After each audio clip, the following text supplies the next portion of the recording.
അമേരിക്കയുടെ ഫിനാൻഷ്യൽ അസറ്റുകൾക്ക് നേരെ ഇറാൻ ഇപ്പോൾ ശക്തമായ ആക്രമണം ആരംഭിച്ചിരിക്കുകയാണ്.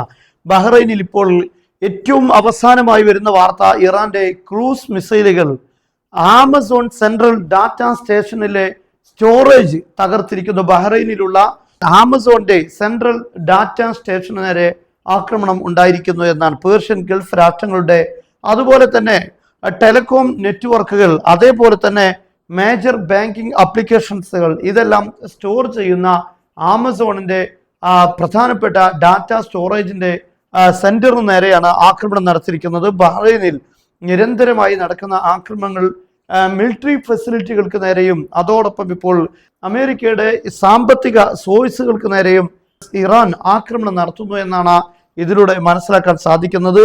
ഇത് ഒരു മിലിറ്ററി ഇൻഫ്രാസ്ട്രക്ചർ അല്ല, അതേ സമയത്ത് അമേരിക്കയുടെ ഇൻവെസ്റ്റ്മെന്റിലുള്ള അല്ലെങ്കിൽ അമേരിക്കൻ കമ്പനികളുടെ പ്രധാനപ്പെട്ട അടിസ്ഥാന സാമ്പത്തിക സോഴ്സുകളാണ്.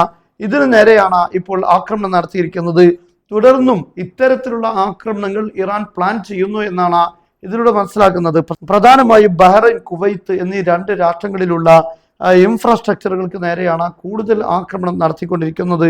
ഈ രീതിയിലുള്ള ഒരു ആക്രമണത്തിൽ നിന്ന് നമുക്ക് മനസ്സിലാക്കാൻ സാധിക്കുന്നത് ഇനി ഇറാൻ അതുപോലുള്ള സാമ്പത്തിക കേന്ദ്രങ്ങൾക്ക് നേരെ ആക്രമണം തുടരും എന്ന് തന്നെയാണ്.